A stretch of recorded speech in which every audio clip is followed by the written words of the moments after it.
Krishna was known for his Raas, the ecstasy of life. Shiva, who was in the Himalayan region, heard about this. So Shiva decided to borrow the boatman's wife's clothes and went to Raas. This is ultimate appreciation of the feminine.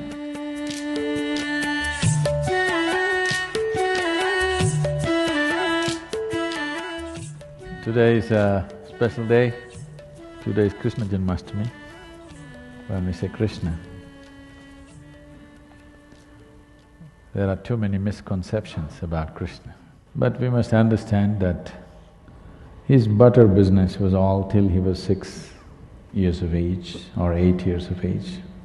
At the age of 16, when his guru Sandipani made him realize what is the purpose of his life, first of all he left Vrindavan, never again came back. Never again came back to see any of his relatives or the girls or boys of his area. That was the end of it. At 16, he left. When he was leaving, today if we say Krishna, we say Radhe Krishna. Radhe comes ahead of Krishna. Because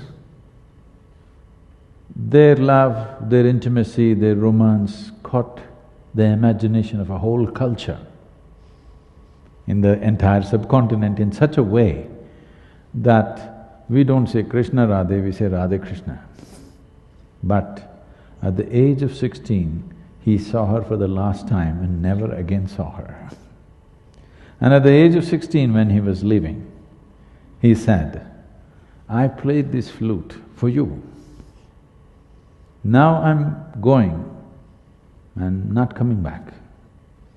So, as an offering to you, for the love that you are, I'm going to give this flute to you and never again play the flute again," and he never again played the flute. From then on it was Radha who played the flute.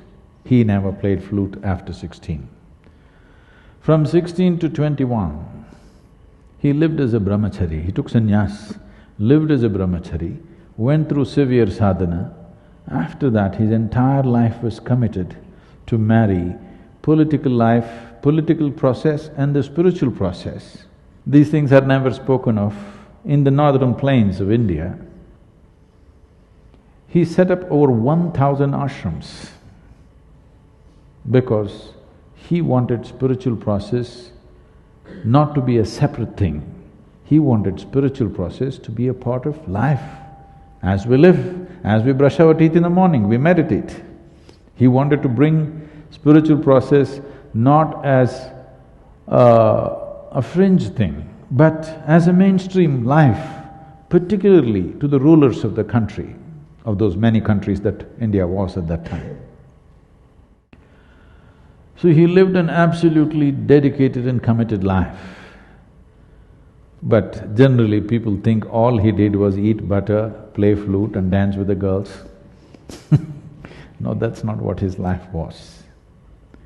But that was also an important aspect. There's a very beautiful story. Today being Krishna Janmashtami, I think I should tell you this story. Krishna was known for his Raas. The word Raas literally means juice. The biggest problem with most people in their life is they don't have juice, they have hormones.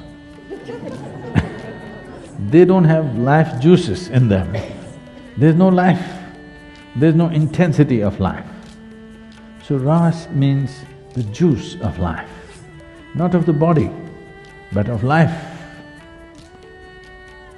Because body's juices will vary, it'll fluctuate from time to time. But he is talking about the juice of life. So the dance that happened in the full moon night was referred to as Raas because this dripped of life. This is not a hormonal party in the night. This is not a party of drunkards. This is not a party of lustful people. This is a party of people who are dripping with life, the ecstasy of life. So this was referred to as the Raas. The repetition of this Raas spread. people who participated or who witnessed, they spoke about it and it started spreading. Shiva, who was in the Himalayan region, heard about this, that something fantastic is happening on the banks of Yamuna. So he wants to see, because he is not the Raas kind, he is Tandav. He closes his eyes, he doesn't know who is around him. Because when he dances, nobody is around him, no man, no woman. They cannot be. That's how he dances. So when he heard about this new kind of dance, which is dripping with ecstasy, he wanted to see. He came to the banks of Yamuna and he wanted to cross the river. The boatman who was there looked at him, because Shiva is man. Probably, not probably, Shiva is the most athletic god on the planet. Yes? In the lore, in the yogic lore, it says he was 9 feet tall. Why they're saying this is, when he came down south to southern India, they say he was twice the height of an average woman. So they were generally, in southern India at that time, women were somewhere between 4.5 to 5 feet. So it is assumed he is somewhere between 8.5 to 9 feet tall. So he is a man, all man, the man. So the boatman looked at him and said, "You are too much of a man. You can't go to Raas like this. There is only one Purusha, one man. Krishna is the only man. This kind of man cannot go there." Shiva looked and said, "What am I supposed to do?" He said, "At least dress up as a woman and go."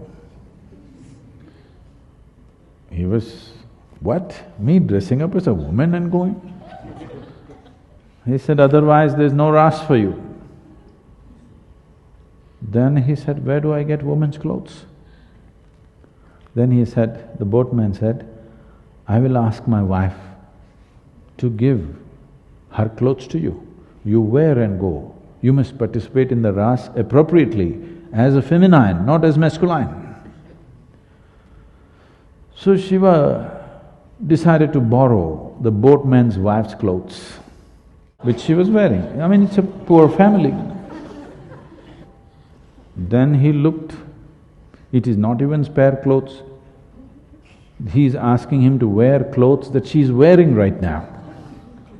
There's a beautiful painting in some places which are the Madhubani kind of thing, where a woman's hand has come out of the door and Shiva is receiving like this and went to Raas.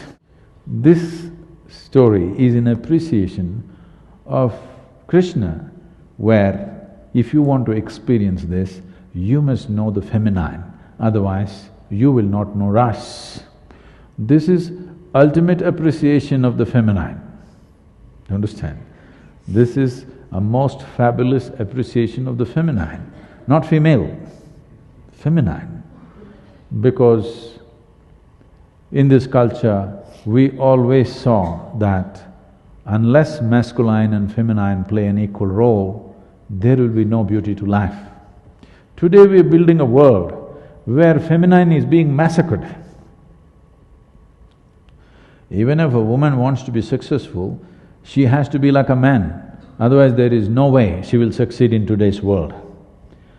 Feminine is being massacred. See, it's already happening.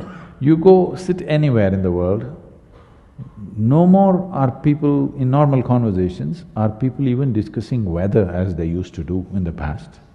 The only thing every idiot on the planet talks about today is economy. Yes? Wherever you go, how is the economy doing? How is the stock market doing? Nobody is asking how's the monsoon doing. Everybody is only talking about how's the economy doing, how's the stock market doing. This means masculine has taken over. Survival has been raised to heaven. A simple process. Economics means what? Simple, survival, yes? Survival complicated, yes or no? Process of survival, how to procure food, how to do this, how to do that, how to build this. This is all survival, building a home, eating, wearing your clothes, doing a little bit of shopping is survival, isn't it? Now survival is the only thing we are talking about because feminine is largely banished. At least in your homes you must keep it. Out in the society is largely gone. Masculine is everything. So today is Krishna Janmashtami. Here, he is making a point saying that if the feminine is not on in a society, there is no real life. We are not talking about men and women, we are not talking about male and female, we are talking about two fundamental qualities called masculine and feminine. So Krishna's life is about celebrating the feminine because masculine will anyway manifest, that is the nature of the masculine. But feminine has to be nurtured, otherwise it will go away. Anyway the rocks will be there, but flowers won't be there. You have to nurture them, isn't it? Yes? In the land, rocks will be anyway there, nothing will happen. Whatever kind of weather, whatever the temperature, rocks will be there. Flowers have to be nurtured. If you don't nurture them, there will be no flowers left. With rocks we can build. What can you do with flowers? Nothing. It is just that life doesn't happen just because of utility.